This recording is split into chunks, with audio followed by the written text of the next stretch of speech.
Let's get right into it. Number 5. Night vision. Imagine the power going out and instead of fumbling around like a confused raccoon with bills to pay, you just keep functioning. No phone flashlight, no toe-stubbing pilgrimage across the room. You simply see. Congratulations, you've just unlocked a feature most animals consider basic. Humans actually used to be much better at seeing in the dark. Not superhero level, but significantly less pathetic than we are now. Early humans spent their nights under moonlight, starlight, and the occasional something is breathing nearby, and I hope it's vegetarian light. Their eyes adapted accordingly. Modern humans, meanwhile, panic when a restaurant dims the lights slightly for ambiance. Part of the downgrade comes from lifestyle. We flooded our world with artificial light, turning night into late afternoon with worse decisions. Your pupils don't get practice dilating fully, and your brain doesn't bother optimizing for darkness because it assumes you'll just turn on a lamp like a spoiled cave mammal with electricity.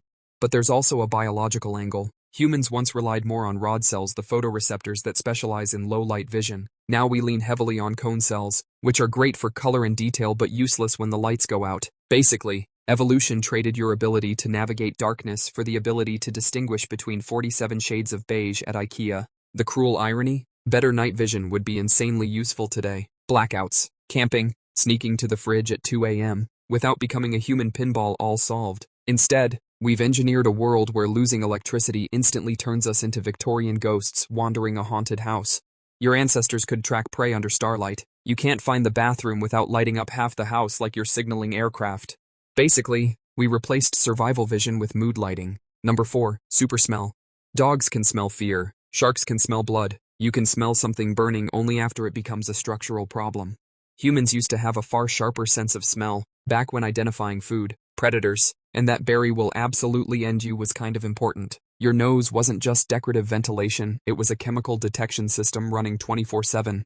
Today, our olfactory abilities are fine, not terrible, just aggressively average. We traded sensitivity for brain space devoted to things like remembering Wi-Fi passwords and song lyrics from 2007. Compared to most mammals, though, we're basically walking air fresheners with opinions. Part of this decline is anatomical. Humans have fewer olfactory receptor genes actively working compared to smell-focused animals. Another part is behavioral. When your environment is saturated with deodorant, detergent, car exhaust, and whatever ocean breeze blast is supposed to represent, your brain learns to tune things out. Otherwise, you'd go insane every time you walked past a food court. But imagine having that old-school super nose today. Spoiled food? Instantly detectable. Gas leaks? Caught before your house becomes a physics experiment. Lies? Okay, not literally, but you'd probably notice stress hormones, alcohol, sickness, all the subtle chemical signals people accidentally broadcast.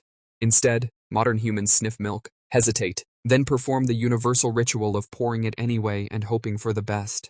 Your ancestors could track animals across miles by scent. You struggle to locate which Tupperware in the fridge is committing a felony.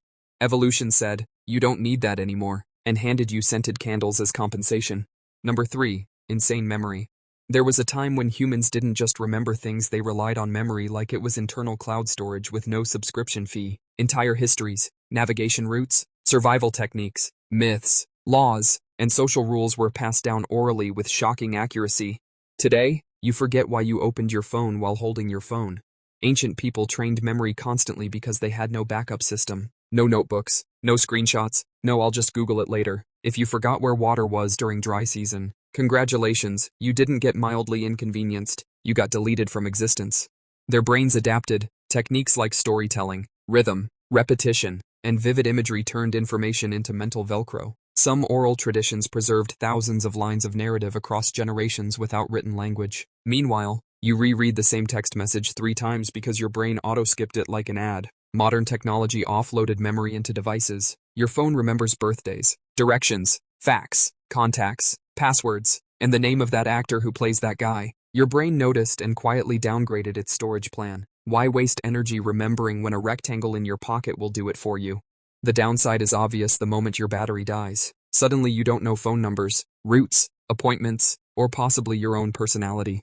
Ancient humans carried knowledge in their heads like a survival toolkit. You carry memes and a vague sense of impending doom.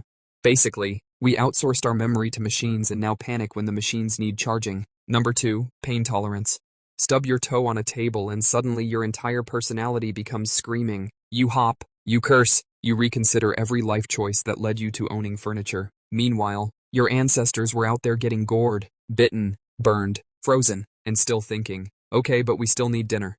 Early humans had significantly higher pain tolerance, not because they were tougher in a motivational poster way, but because pain was a constant background noise. Injuries weren't rare events, they were Tuesday. If your body treated every wound like a 5-alarm emergency, you'd be too busy crying to run away from the thing causing the wound in the first place.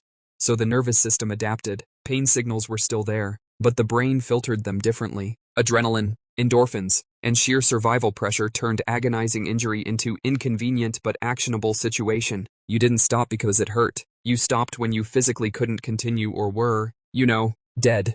Modern life removed most daily physical threats. Now pain is unusual, so your brain treats it like breaking news. Paper cut, national emergency, mild headache, time to Google symptoms and accidentally diagnose yourself with a Victorian-era illness.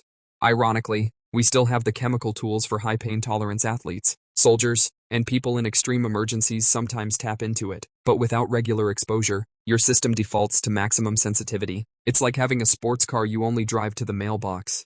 Higher pain tolerance today would be incredibly useful. Medical procedures, injuries, chronic conditions all easier to handle. Instead, we negotiate with ibuprofen like it's a peace treaty. Your ancestors walked miles on wounded feet because stopping meant starvation. You cancel plans because your neck feels weird.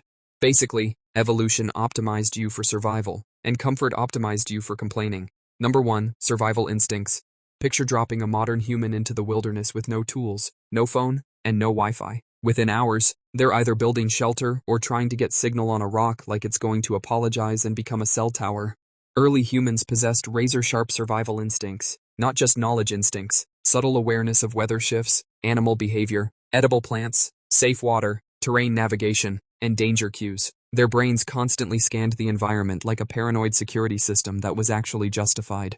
Today, that system is mostly idle. Your brain evolved to detect predators in tall grass. Now it detects unread notifications. The same threat detection circuitry fires when you hear a suspicious noise at night, except the predator is usually your refrigerator making ice. This decline happened because civilization outsourced survival. Food comes from stores, water from taps, shelter from walls, and danger from spam emails. The environment became predictable, so your brain stopped burning energy on hyper-awareness.